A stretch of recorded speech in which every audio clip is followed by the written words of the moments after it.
This podcast is brought to you by the Heldridge Hotel, New Brunswick's only 4-star hotel and a preferred hotel of Rutgers football fans. The Heldridge helps you make the most of your game day weekend, providing premium accommodations in the cultural heart of downtown New Brunswick.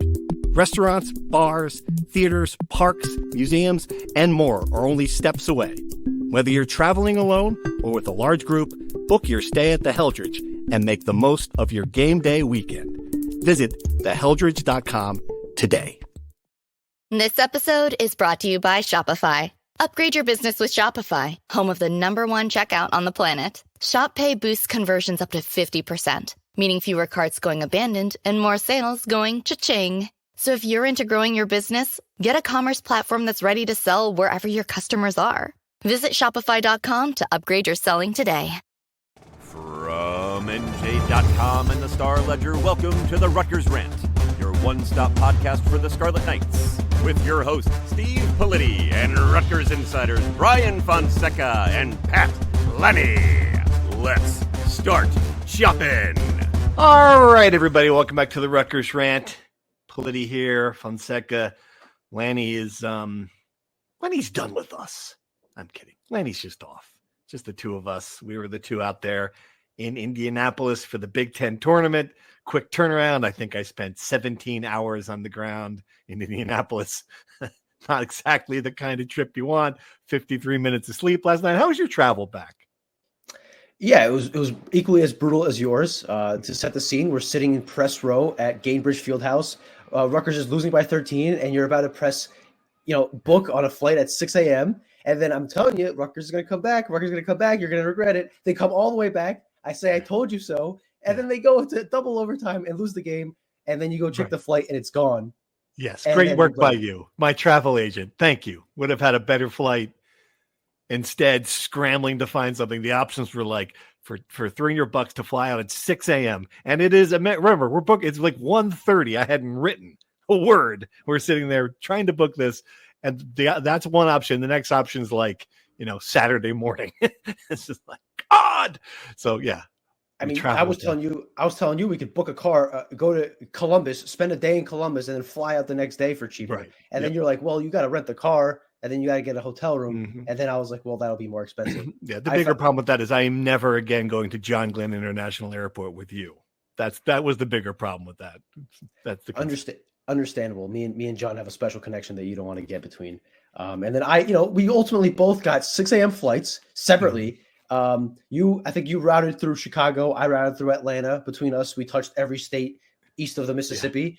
Yeah. And I slept, like 20 minutes on Thursday morning and Thursday after the game. And then yesterday I was going to get home and, start doing my breakdown of the season. And then I slept maybe 20 straight hours between yesterday afternoon and this morning. So yeah.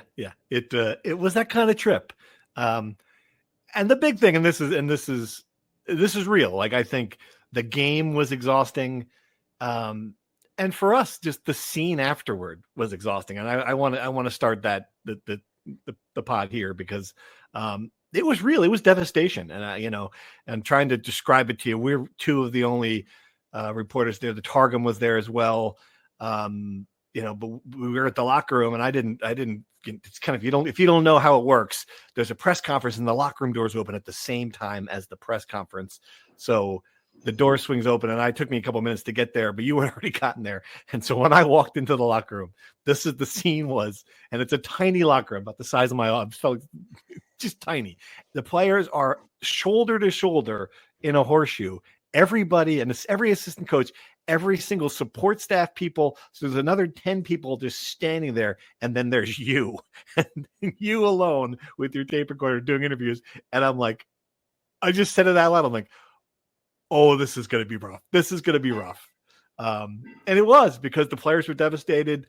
It was just a really tough scene. A lot of tears, a lot of frustration, a lot of anger, a lot of towels over heads. I've been in a lot of those before, and they're always, of course, end of the season, there's always a lot of emotion, but it really did feel like the players were devastated.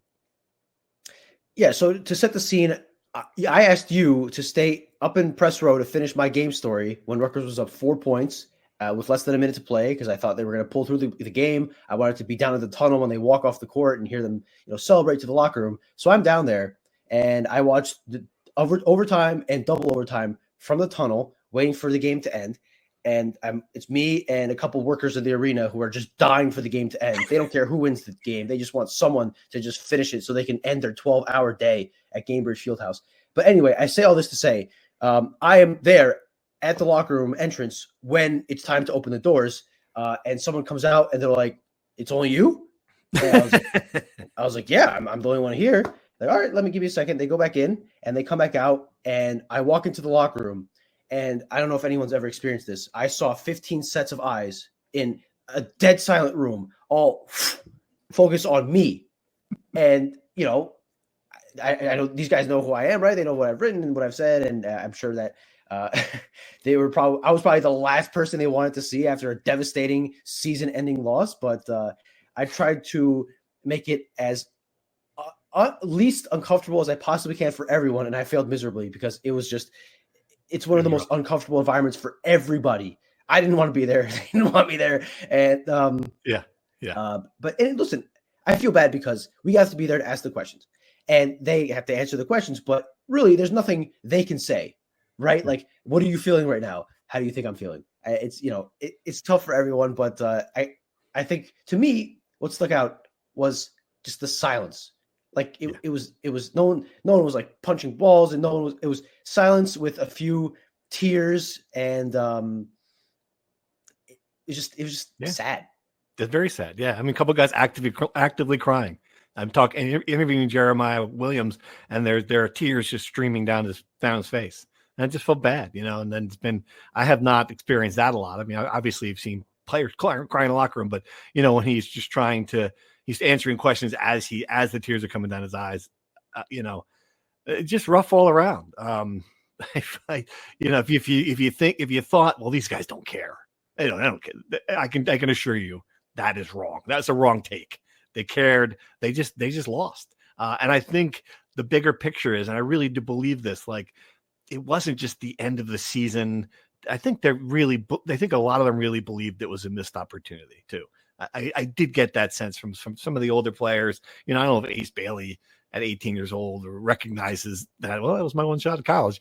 I don't think there's that, but I do think that the guys in there did sense that this was something that they thought was going to be special, and it was the exact opposite, and it's funny because I know the fan base feels differently. Like from the fans I talked to, there's sort of a sense of relief. I didn't get that from the team. Someone, this is a bit of a crude example, but I thought they put it perfectly. Someone was like, I don't know if I want Rutgers to win to keep the season alive, or if I want them to lose. It's almost like euthanizing your dog and putting down someone that you just kind of want to put them out of their misery. Again, crude, but I think that's kind of apt, right? Like grandma's lived a good life. Yeah, I know. I understand. Yeah. This was something that you once loved and cherished and you thought about 24/7 for 18 months. Like you thought this was going to be the most exciting period of your life.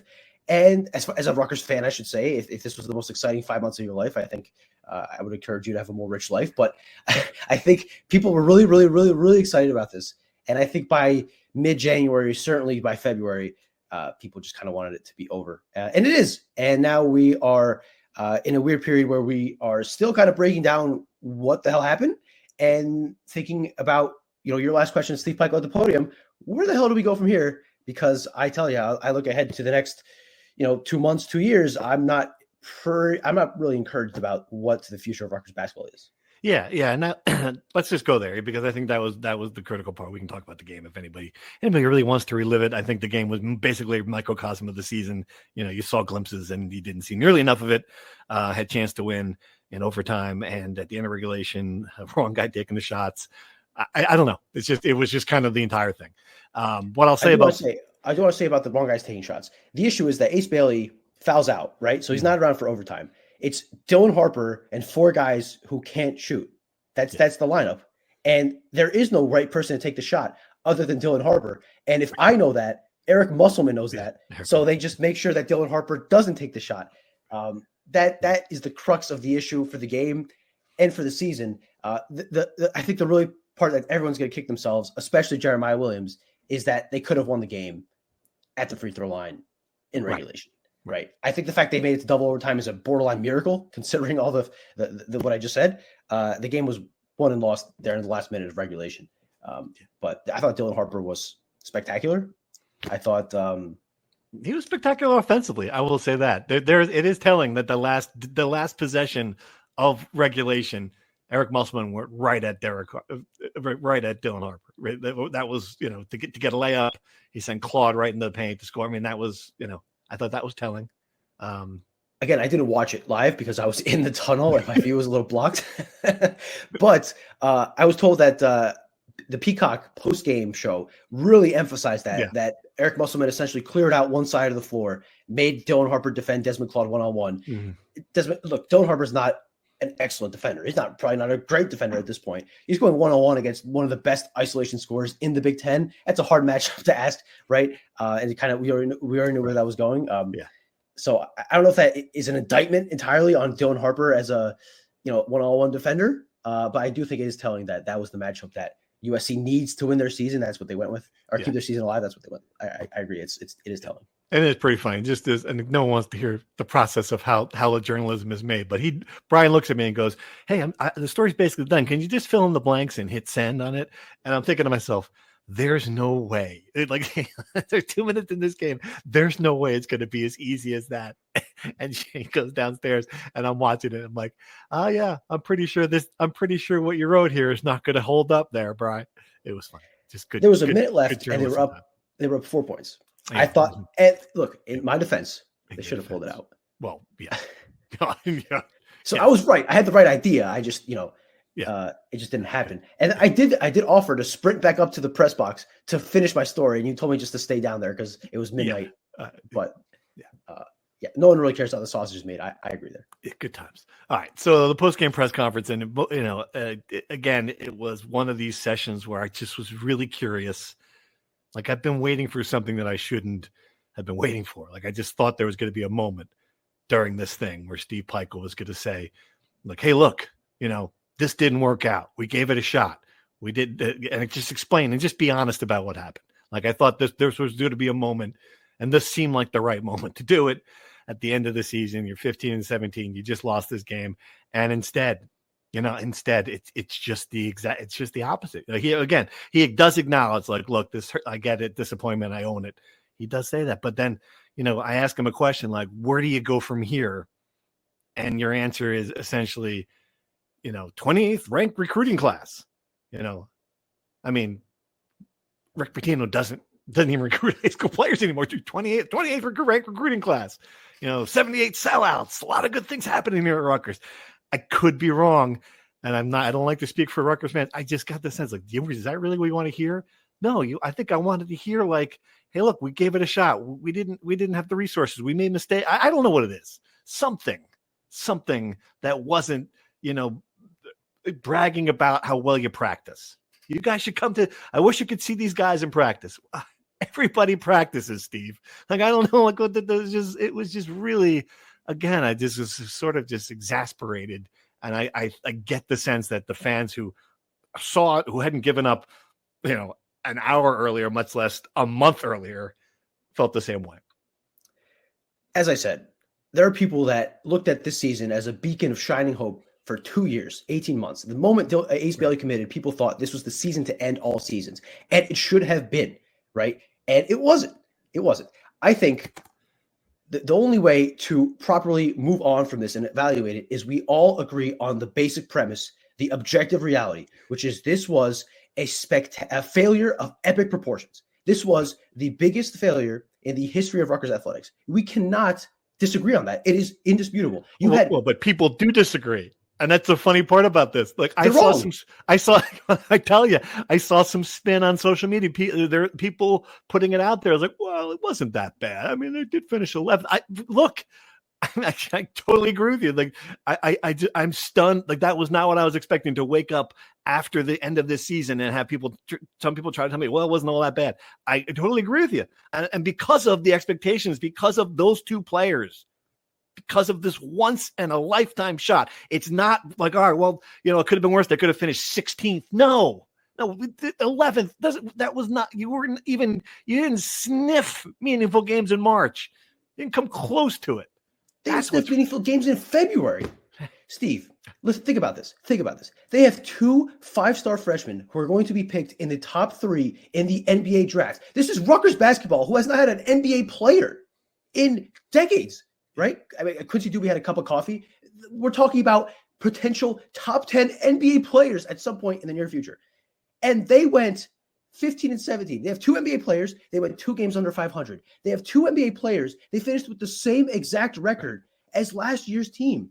That is a failure. Steve Pikiell, the furthest he went in acknowledging that is saying it's on me, but in a generic way, not in a I messed this up way, but in a I'm the head coach of this program. This program didn't meet expectations. It's my fault by default. And the only honest thing I heard him say was that I have to live with this. That's the truth. He has to go down as the coach that no matter what he does at Rutgers successfully, he will always be the coach who had a losing record with 2 NBA players. And once we acknowledge that reality is when we can kind of understand what went wrong, how they messed this up, and how they have to fix that going into the future. But to start throwing out these things that don't matter, I don't care how hard they practice because every team practices hard. And if they were that good in practicing, maybe they would win some games, right? Steve says all that matters is the result. Well, yes. Do you practice to lose the games? I don't think so, right? Second of all, the 28th recruiting class is false. I have not found one recruiting service, unless they have the internal recruiting service that evaluates every recruiting class. That's 28th. They're not a top 30 class, but that doesn't matter. They can have a top 15 class because they just had the number 2 recruiting class in the country and went 15-17. What's so frustrating for me, and I imagine it's so frustrating for fans, is that it feels like there's just sand being thrown in my eyes and people telling me that the sky isn't blue. Like, it's insulting. It is so insulting that no one could acknowledge what happened directly in front of us. And I know I had this rant after the 3.2 GPA thing. It's just the truth. And the sellouts. Give me a break with the sellouts. Give me a break. Give me a break. Yeah. They're in the building. They've seen the empty seats. I don't care how many seats StubHub or SeatGeek or whatever. Even if you give them the sellouts, this is not the right time for sellout talk. It's just not. Good things are happening at Rutgers. And the other part of this, and I get it. Like, I appreciate the confidence. Like, Rutgers is going to be fine. Like, that was the last thing he said. Rutgers is going to be fine in the best conference in the country. Like, he had to add that one more time, which is not true. Right, but it's fine. He's going to say it every time. The SEC is about to break the record for the most teams in one season in the NCAA tournament. They have more top 10 teams than the Big Ten might have top 50 teams. It's not true. Why do we have to just lie? Right. The second part is at least debatable. Like, they're both debatable. The first part of it, though, Rutgers is going to be just fine. Like, have you seen something to lend you? Like, I don't know. I'm certainly not sure about that.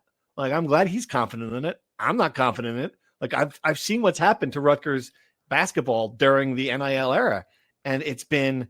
I mean, we've gone through the stepladder again down to where we are now. This is 3 straight years without an NCAA tournament bid. Each year progressively a little worse. Now, I mean, I don't know. I don't feel great about it, and I get it. They're going to get money. They're going to get $4 million about that, to maybe a little bit more to buy players. I just read a headline on Twitter. It'll be about $6 million on 3 road to have a top 25 team. All right, so you're already behind.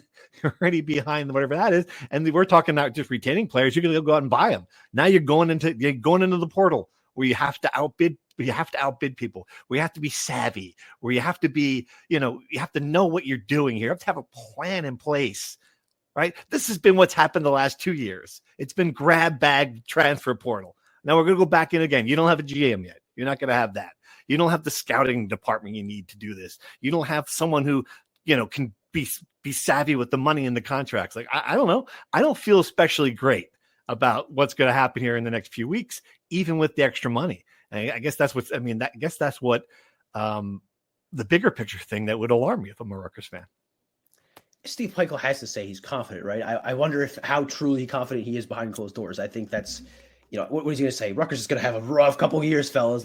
Well, of course he's not going to say that, but he is blindly confident when you want to say things like, we're going to roll back this. We got to keep this staff. Other people are going to try to steal our assistant coaches. Oh, okay. Just stuff like that when he says, you're just sort of like, all right. I think what we've learned, or some of us have learned, I think it reinforces what some of us knew, is that what Steve Pikiell says in public at a press conference is to be taken with an ocean's amount of salt. Like, it's just, I don't know who his audience is. It's certainly not us. Now, a couple things. Just last thing about the accountability. If you watch Providence, the head coach goes after they lose in the Big East tournament and says he had a pitiful, embarrassing season. The athletic director is going on Twitter, telling the fans, like, me and the coach are working hard to fix this. A fan says, we're angry. And he tweets back, you should be angry. You're rightfully angry. This is not good enough for Providence basketball. I understand it's a different school. It's a basketball-only school. That's essentially their football program. My point is, like, it's not that hard. It's not that hard. It's not going to kill you to acknowledge, like, hey, do what his mentor, Jim Calhoun, said one time famously. I fucked up. I'll say it. Print it. I fucked up. Anyway. Did he really? That's funny. You remember the Jim Calhoun I fucked up quote? I don't. That's great. No. It was about a player he didn't take. But to your point, I agree. Here's the thing with the NIL, right? Like, they're going to have more money to work with, obviously, because of revenue sharing. So is everyone else. That was Greg Schiano's point. And he's right. And all these programs, you think St. John's vitamin water guy is going to pull back his funding because St. John's suddenly gets to use some of university funds? Right. Obviously not. You think Arkansas's Tyson Foods and Walmart money is going to dry up because they have $3 million in? No, it's not. So the market's going to be as competitive as ever, and Rutgers is going to have to do better. They can't do any worse than this transfer hole. That's the truth. Isaac Trotter had a great story in CBS Sports this morning of all the high major teams in college basketball. Rutgers is the only one that didn't get a transfer that averaged more than 7 points, right? That's a very damning stat. That is they have to do better, obviously. And now, like, we can get into, like, the actual practical movement here, right? I had, a story I do every year about who's coming and who's going. And I had a really hard time figuring out what people would want from both sides, right? Like, which players would want to come back, which players Rutgers would want to come back, and how that would affect the roster construction. Because, like, aside from the freshmen, the two freshmen, right, I don't know who they would, like, really, really want back. But you also have to fill roster spots because this team can't fill an entire roster off the portal. I wouldn't trust them to. Let's dive into it. I mean, I put a list here. Let's go through, keep them, lose them, pay them. Play your typical offseason game that you do when you're with the Giants and the free agents. But now we're a professional thing, so we do this in college sports too, which is kind of crazy. Which is the number? Let me ask you this one: you could protect one player and one player only. Who is it? It's a great question. That's a genuinely great question. Now, I will say this. Because we are in an era where every year, these guys don't have 3-year contracts, right? It's every year you protect the guy for next season. There's no guarantee he'll be back the season after, right? Yeah. So you're asking me which player do I think will be able to help Rutgers most next season? I would say Lathan Somerville. Yeah, I agree with you completely. I think in both ways, though. I think both next season and going forward, I think he's a building block. I mean, 30 straight free throws for a guy. He's got a great touch. I think the other stuff is coachable. I'm okay with him being a little undersized. I get it. It's not perfect. He did not have a great defensive year. A lot of that is positioning. A lot of that's being a freshman. Get him in the weight room. Get him the traditional. Let's see what happens when he gets here. He came in here, lost 40 pounds. Imagine another summer where you could actually turn that into muscle, transfer your body. I think he's going to be really good. Number one, I think so. You pay him. Like, I don't know what percentage of the $4.5 million you're going to dedicate to starters in this world, but certainly you want to make sure he does not end up on another roster. Like, he's not at Michigan next year. I mean, that's a bad example. You know what I'm talking about. Illinois. He's not doing something like that next year. Number one. Now, what I was going to say is, if you could have guarantees of 3 years for these guys, I think Dylan Grant would be that guy, because I think his potential is that of, like, by the time he's a senior, he could be, like an all Big Ten guy if he's able to put it all together. But I just don't think he'd be able to impact the team next year at a level where I would, right. So he's going to put the resources. He's number two on keep him. For me, no doubt. On Lathan, I do want to say on Lathan, like, the defense, like, some of it is just the fact he's 6'9", right? He's an undersized center, and he's not particularly athletic, right? He's not going to block shots with his athleticism. So that's just kind of he's the anti-Cliff, where Cliff, he wasn't great offensively, but he was so good defensively that he warranted all his minutes. You'd have to keep Somerville to score at a high level really efficiently as a center, and then defensively you'd have to find a way to work around it, whether that's really good wings defending or having a 4-man who can, or, move him to the 4 and have a center who can block shots, but you have to work around it. I do agree with you that his offensive skill set is better than any Rutgers center that I can remember. Like, I think he could be, like Caleb Swanigan, like that level of, or someone compared him to Trevion Williams. Like, that's a good comparison. I think he could be that level of a elite scoring center that you have to make up for on the other end. Dylan Grant, yes. Number 2, certainly, I think those 2 guys are the building block. Like, if Steve Pikiell is going to go back to the style of program he wants to be, that he thrived in, which I think really is the only way that he can be successful, I think keeping those 2 guys is step number 1 and 2, fundamental to building that foundation. Because if you don't keep those 2, you really have nothing to build on top of. Grant's got a nice shot. I think he's going to be good defensively too. I think he's got potential there. I think he's in the right position. He's got good basketball instincts, I think. He's around the basket a lot. Yeah, absolutely. And I don't know I wish I knew what that cost in real dollars here.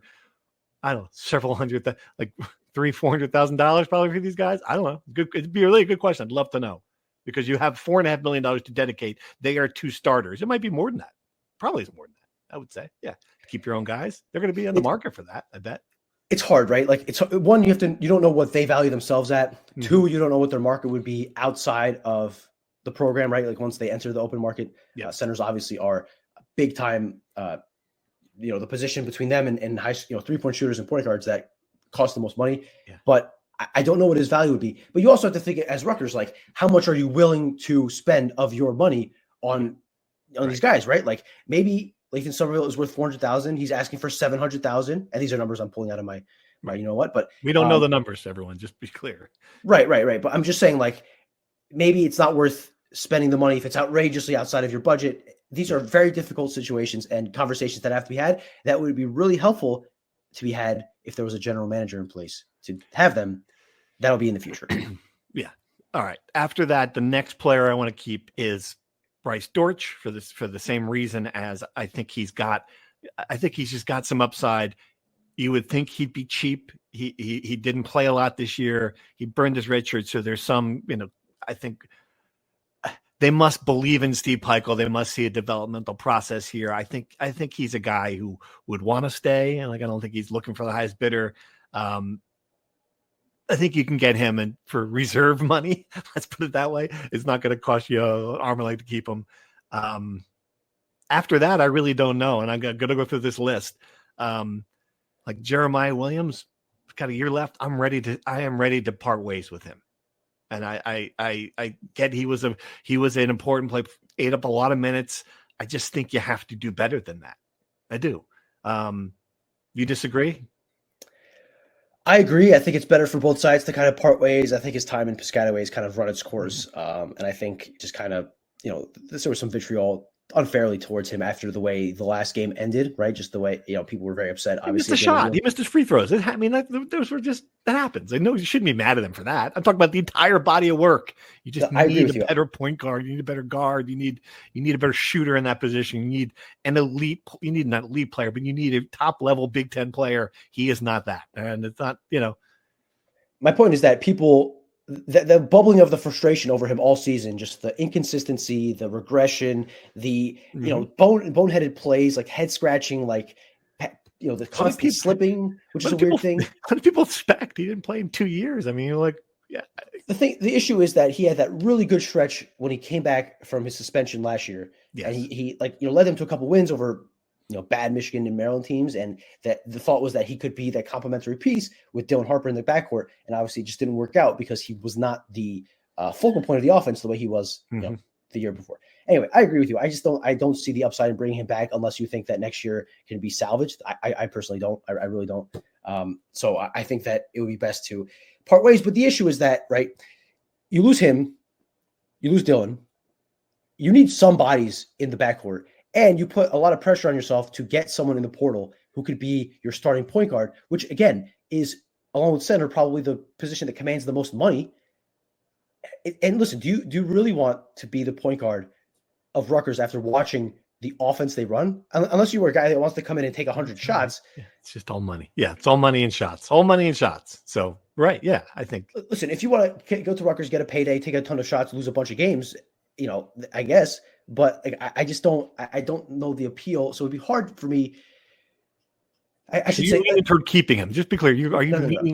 I think in an ideal world, for everybody, he walks, right. But my point is, like, with him, there's a certain floor, right? If he is your starting point guard, there, it won't be great, but there is a floor of like proven he could win you some Big Ten games. Without him, like there's a complete question mark. Like they can get a guy that's better than him in the portal. Certainly, I think that's plausible. There's a chance that the situation's even worse without him. So it's kind of a gamble, as I would say. Right. But I think both sides kind of understand that. Right. It's time to. All right. Jordan Durkak, he's a guy that I would keep. And when I say that, like, I'm not going to pay him, but I would keep him. Like, if he wants to stay at the right price, I'm keeping Jordan Durkak. But, like, I can understand why he would want to leave. And I think he could be a starter, play a lot of minutes at a, LaSalle, at a St. Bonaventure, at a place out of the Power Four. That might be his best path, but I would want him to stay. He's a guy, the depth guy, program guy, good defender. I think some coaching.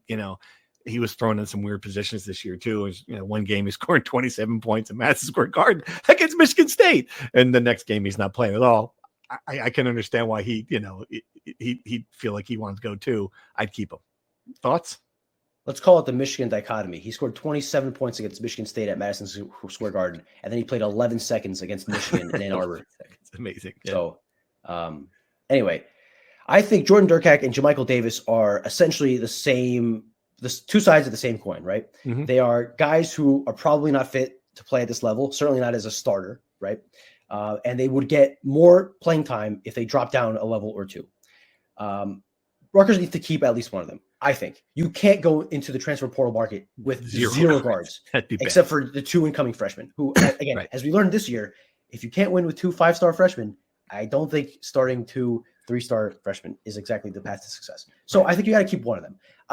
Whoever you want to keep is kind of, the way these things are going to play out. I think the upside with Jordan Durkak is a little higher because, one, I think he's probably a better player. At least he certainly has a better skill set offensively, right? He draws fouls better than anybody on this roster, not named Dylan Harper. And there's the off the court thing where his younger brother is a 4-star guard at Colonia. Rutgers is recruiting him. I'm not quite sure where they stand, but I think keeping Jordan Durkak around certainly would help in that endeavor. I don't know if that's worth it, but I guess to answer your question, I think between JaMychal Davis, and who's tethered to the program is gone, right? He was anchored to the program because of Ace Bailey. Yep. I'm not quite sure how attractive it is for him to stay for both sides. Though I know obviously Steve Pikiell likes him as a defender. I think his defense is not, exactly all Big Ten level, and his offense is rough to watch sometimes. But anyway, you're taking one of those two. Which one are you taking? I think Jordan Durkak, personally.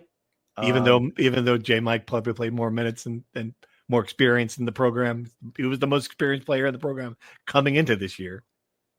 Right, but I think Jordan Durkak's a better player, frankly. I will say though, I think personally for Jordan Durkak, he's entering his senior season, like his last year, and if he wants to play, I think you're right. Going to a mid-major would be the best move for him, kind of like a Derek Simpson level jump where you play more and have a bigger role.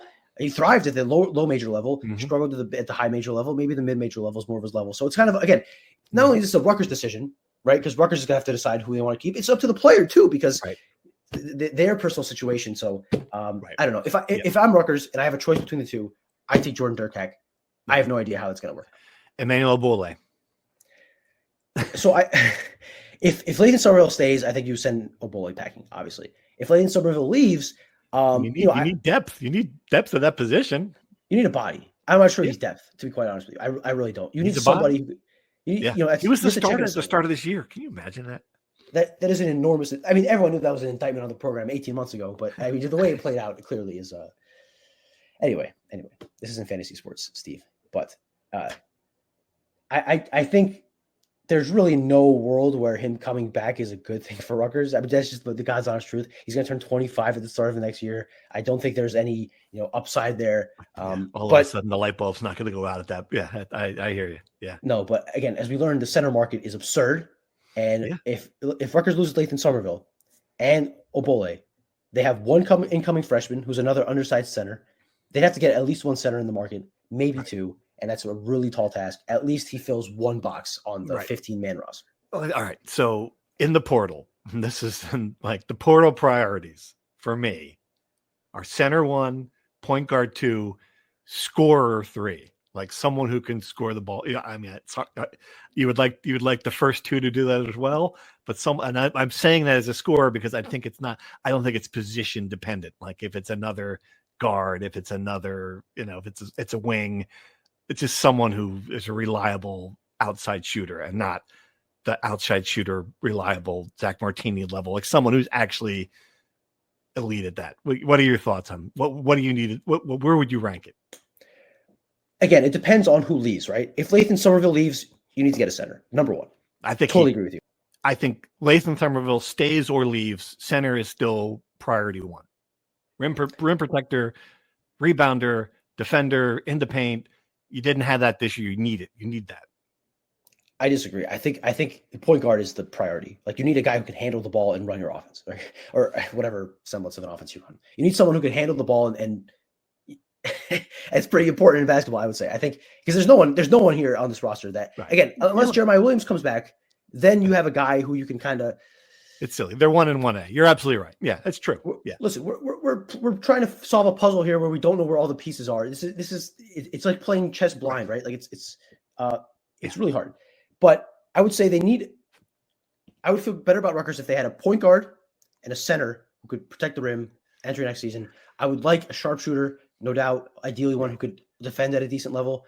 Can I take it to another level? Like if they come back and say, Johnny had a great career at Southwest Missouri State.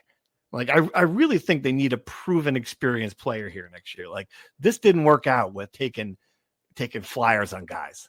Like if you're going to spend it, you're going to have to spend most of your money in the portal. If you've got $4.5 million, you're spending $3 million in the portal, I think, right? To get these guys. Where's the other $1.5 million going? Is it going to Lathan Somerville, Dylan Grant? We just talked about it. Yeah. I mean, the guys you're keeping. Yeah. I mean, it's more expensive to bring in free agents than it is to retain your play, I think. I agree. Listen, I do think big picture wise, you obviously you have to field a team, right? Like that's priority number one. You have to have enough players to fill out a roster to field a team. I think no matter what happens, I would be surprised if this team is particularly competitive in the Big Ten next year. Like it's a really uphill. It doesn't have to be though. We've seen it. We've seen this happen. And look at Michigan this year. I get it. They have more money. They're Michigan, but Danny Wolf Missouri, is not walking through that door. What do you think he made? Danny Wolf? Yeah. What do you think he got? At least 700. Okay. Least. Well, you've got the money to pay Danny Wolf then. No, yeah, but that's 700. You ever hear of revenue sharing inflation, Steve? I understand. I totally get that. I know, but you're going to have to overpay. You're going to have to you have to spend most of your money on a couple players. That's the reality here. I don't know who those players are, but in order to field your starting five, if you think right now we have 2 starters left based on our projections, 2.5 if Jeremiah Williams stays, which is dicey. You're going to have to go out and get 3 starters in the portal. Here's what I'll tell you.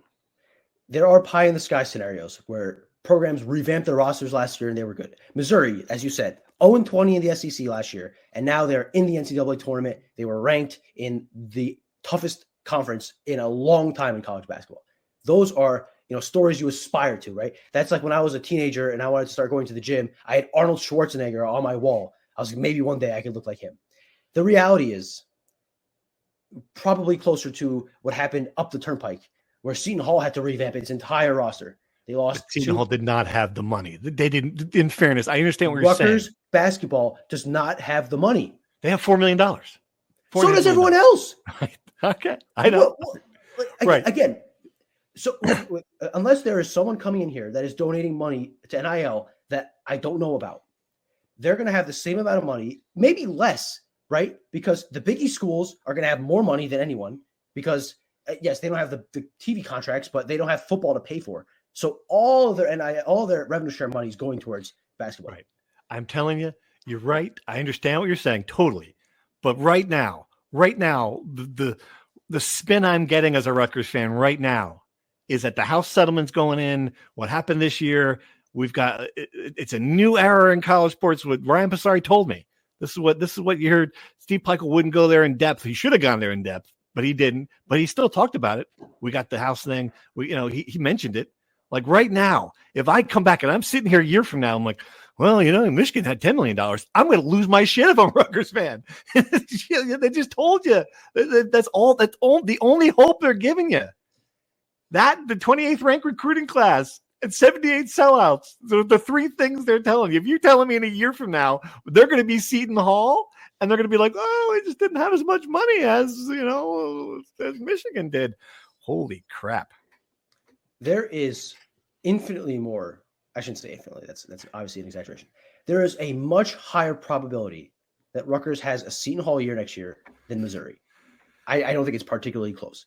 Like I understand it's the off season and everyone wants to be hopeful. I learned my lesson from last year. I'm not letting blind optimism from everyone around make me ignore a bleak situation. The reality is it's bleak. And you can tell me they're getting revenue share money. My response will still be the same. Everyone else is getting revenue share money. And last year, Rutgers had targets of really good players. Rutgers identified really good players in the portal. They went to Kentucky and they went to Ohio State and they went to all these other schools that had money to work with. Those schools are going to have revenue share money plus NIL. And even if the clearinghouse cuts their NIL budget in half, they're still going to have more money than Rutgers does in NIL. Rutgers is going into this battle. They're going into a sword fight with a gun? No. They're going into a gunfight with a knife. Sword fight with a banana. Yeah, I got you. Okay. Whatever. Again, unless the only path for Rutgers to be successful next year, and I think for the foreseeable future, is if they are extremely shrewd in the transfer portal. If they find these hidden gems that fit the system that they play, and they're able to work the portal better than anyone in some Moneyball-esque way, right? I don't see that. Or the other way is to get back to what they were doing well. Find a team that is its coach's identity. Play basketball, play defensive, win games, outbeat people with that. Beat people with coaches and coaching and smarts and desire and want, all those good college basketball things. That doesn't get you a national championship, right? I get that. It might get you to the bubble again. Like there are overachieving teams all the time. I'm just saying that's another develop guys. This is what Steve Pikiell's got to get back to. It's his only hope that he can develop guys, that he can bring his identity back to this team, that they can win defensively again. That's it. That's his path forward, I think. Desire and want doesn't make you a better three-point shooter. I understand your point. Here's what to that point. Practically, what that means is building, zagging, right, where everyone's zigging. Building big high school recruiting classes, which Rutgers is doing. They're one of the teams that, they have 4 high school recruits coming in. Rick Pitino saying he's not even looking at 5-star high school players. You bring in those classes. You develop those kids. You spend a majority of your budget, much like football does, in retaining those players over the years, right? And hoping that these guys don't, become stud juniors, all Big Ten juniors, and leave for a payday as seniors.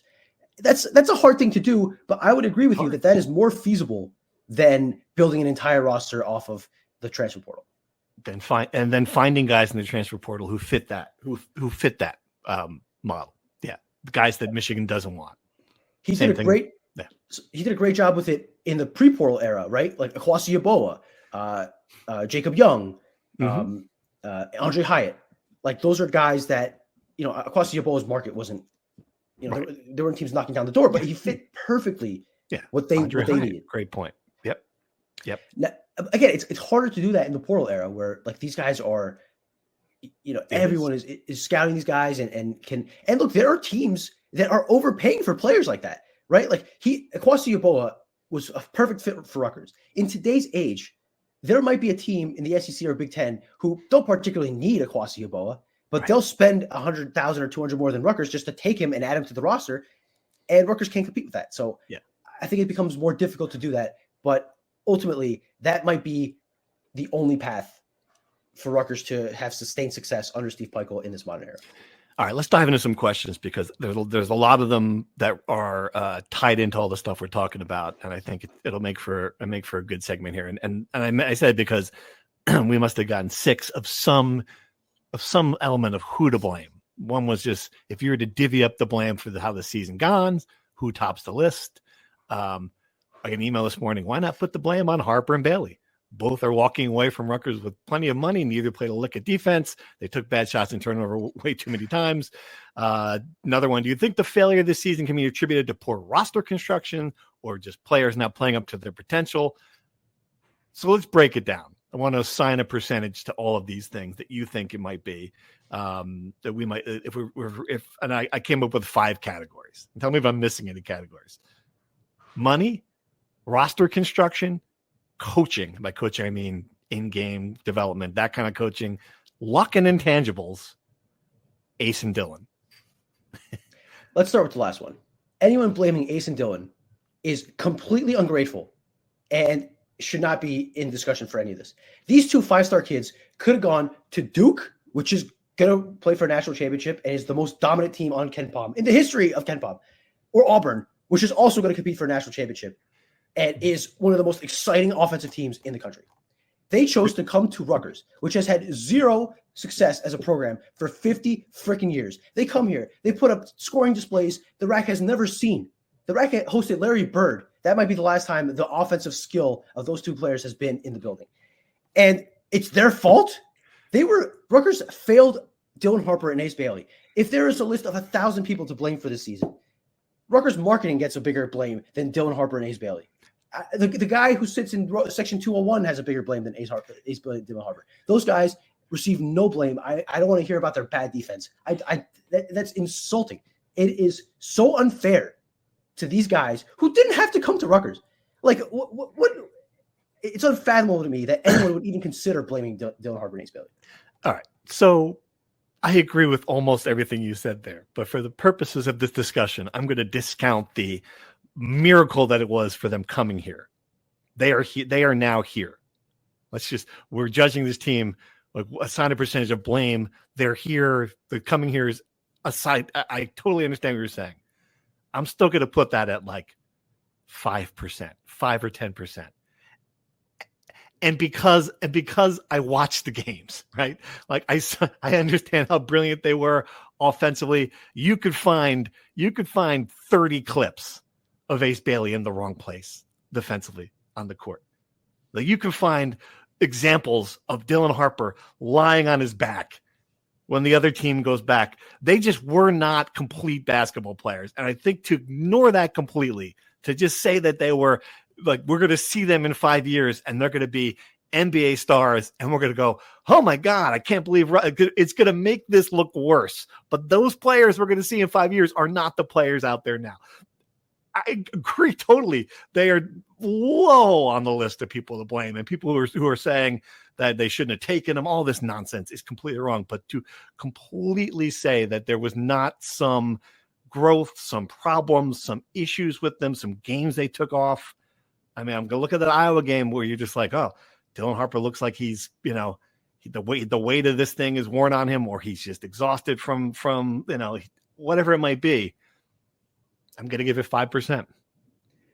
An Iowa game that doesn't matter in a season that's lost. I don't care. Okay. I don't care. I don't care if you walked up and down the court. I don't care. All right, so let's go through. Name one complete player on this roster. Name one complete player. Of course not. I'm not. This is why it's low. I'm not. But I'm just not saying it's 0. That's what my point is being. What would Rutgers' record be without Ace Bailey? I mean, of course they'd be, instead of 15-17, they'd be what, 10-22, 4-11. No, they wouldn't. Look at the schedule. Played some terrible teams. It would be 4-27. The 4 wins are the low major teams that they should beat, right? I mean, they lost to Kennesaw State and Princeton with Dylan Harper and Ace Bailey. I don't. Anyway, this is stupid. And I don't want anybody to say, "Oh, Politti's blaming Ace and Dylan." I am not. I'm just pointing out that it's not 0. That's the only thing I'm saying. It's very Fine, low. It's not 0. It's 0.1%. How about that? All right. So, what is number 1 on your list of these categories? Money, because roster construction is a product of money, and who is to blame for the money? That is another interesting question, right? I think Pat Hobbs obviously is the number 1 to blame. I think ultimately, because he led the department and he sat on his hands for the most important aspect of the modern era, and he didn't just sit on his hands. He was aggressively against it. Yeah, not just aggressively against it. And talking to people worked against it. Yeah, absolutely. Sabotaged the department. Sabotaged it. Hamstrung his coaches to a degree that a lot of places in this country, right? So ultimately, he is the most to blame. Steve Pikiell is to blame as the head coach of this program because, yes, he's working with one hand behind his back, maybe two hands behind his back because of the administration he's working under. But this is the season to end all seasons. You mean from a funding perspective? From a funding perspective. Okay. Greg Schiano is working under the same department. Greg Schiano is infinitely more of a salesman, right? He might be the best salesman the Rutgers athletic department has ever had. But you got to overcome the challenges in the season of all seasons, right? You did the hard part in getting Ace Bailey and Dylan Harper in the building. You got to help yourself out with the funding. And then, it's the, I guess, like long-term, the donor base. I don't want to blame the individual donors, right? But the fact is Rutgers does not have a deep pool of big donors. They have had decades of, incompetence in athletics, right? That has not exactly created a large fan base and donor base. So, I mean, they're to blame in the sense that they didn't give the money, but there's just not a lot of them. And I feel bad for a lot of these guys who probably are asked for money every year because it's not like you have 120 donors that you could take turns asking for the money. It's more like 25 donors. Right. Yeah. The problem I have with the funding part of this, and I'm going to put all of it, and I do believe it is the number one thing as well. I think it's probably 60% of the problem for this. The problem I have is that Rutgers had some money, didn't have zero money. And I do think they didn't use whatever money they had well. And instead of taking, and that's why I think roster construction is a big thing. I mean, your stat is pretty glaring that they couldn't get one guy to average 7 points a game. I mean, and I think because they took four guys. They were throwing. This is their roster construction plan. Is just like a water balloon fight. It's not like targeted. It's just I'm going to throw as many of these things at and hope something hits. And it didn't. I mean, that's it. They 0 for 4. You've got to hit. You got to hit one. You couldn't find a single guy. And I get it. I think Tyson Ekhoff was the best of the guys they got, and like he was, a mediocre player. It wasn't on this level. You've got to find somebody. You got to find somebody. He broke his foot, whatever. We'll count for that. But roster construction, you got to find. And then the other thing, you got to find someone who can play. Like the idea and the fatal flaw. Like sometimes we are wrong. We're wrong a lot. We are not wrong about the center position on this team. The world was not wrong. It was like a blinking billboard. They were all like, "Oh, who's gonna play center and protect the rim?" The answer was nobody at the start. The answer was nobody at the end. So like, it's hard to dismiss that as like it was a big flaw. What money you had to solve one of those two problems, you didn't do it. So yeah, you got the center that will be remembered as forever the biggest blunder of the season is just not getting a center. And I understand the difficulties, the financial difficulties. I get it. You got to get a body out there. You cannot trot Emmanuel Bole as your starting center in the season to end all seasons. You just can't do it. I mean, they did, and we saw what happened. But and I agree. They missed on the transfers. That's right. Maybe it would be better to have two guys instead of four, but those two guys are a decent center and maybe a quality defender or they needed to fix a lot of things, right? They needed shooting, they needed the defense, they needed rim protection, and they didn't have a lot to work with the money. But I agree with you that the roster construction left a lot to be desired. Those two kind of go hand in hand. I said if you combine those two, it's probably 80%. Yeah, I agree. And luck and intangibles, I think the last month of the season, that if you were to put that, if you were sitting there behind your laptop in a message board going, well, Dylan hadn't gotten hurt in January, I think the end of the season erased that. They were the beginning and the end of the season. We saw it. They were bad with Dylan. They were bad without Dylan. I mean, I get it. It was a factor. They might have won a couple more games. Who knows? Maybe they're sitting there ready for the NI, rearing up to get in the crown because of a couple wins. If Dylan and Ace had played the entire season, if they had some luck go their way, Steve Pikiell sitting there going, the ball just bounced our way, and that's just nonsense. That is, to me, 2% of it. Coaching is fascinating because people obviously are down on Steve Pikiell right now. Could he have coached take the Rich Pitino, take the coach you want. He's the hottest name right now. Give me any good replacement level coach, whoever you want. Would this record have been appreciably different? Not like 15-16. Like, would it have been 20 and whatever? Would it if there was a different person coaching X's and O's strategy? Impossible to know. The ball doesn't bounce our way thing is something I hear in a high school coach, by the way. I mean, that's just ridiculous. If you get a coach that could run an offense, like run an actual offense, like not be the most ISO heavy team in the country, and I think they would be better, right? Because the only path to success for this team, as we've established, they just couldn't defend, was to outscore teams, right? This is the most efficient offensive team they've had under Pikiell, but that's because they have the two best scorers, pure scorers probably in program history. So I to answer your question, I don't know. It's impossible to know. It's impossible. I do agree with the central point that the coaching did leave some to be desired. Right. But well below the first two things. It's a distant third on the roster construction funding list of things to blame. So we can parse through these numbers, right? But I think we'd agree like 80% is roster construction and money, like the combination of the two. Maybe 10 to 15% is coaching. Maybe 4% is luck. Maybe Michigan misses that game-winning three. Maybe Rutgers doesn't start its game against Kennesaw State in a 20-point hole. Whatever. And then 0.1% is Ace Bailey and Dylan Harper maybe didn't switch on a rotation a couple times, and they lost the game 97-80 instead of 94-80. Maybe that's the issue, is that Ace Bailey didn't, he blocked 3 shots a game, but maybe that goaltend really cost him. And I mean, the goaltend against Princeton literally cost him the game, right? So I'm not trying to minimize that, right? But again, whatever they might not have played in defense, they made up for it offensively, right? So maybe if you let's say you have a better defensive player at both positions in Dylan Harper and Ace Bailey, right? Rutgers gives up 10 points less per game, 15 points less per game. They'd score 40 less points per game. Right. So it all evens out, I'd say. Yeah.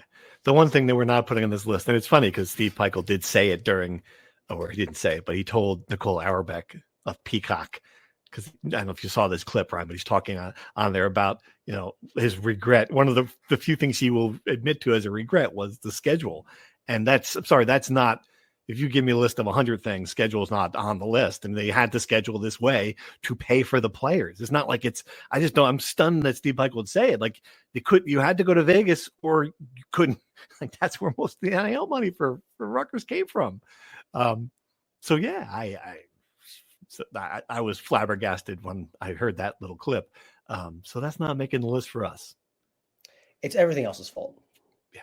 It's not roster construction. It's not. It's the schedule.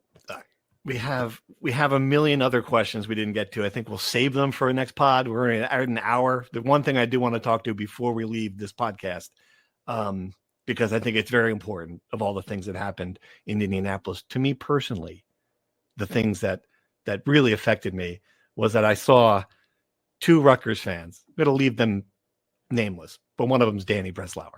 Okay. The other one's Max. I saw 2 Rutgers fans, right?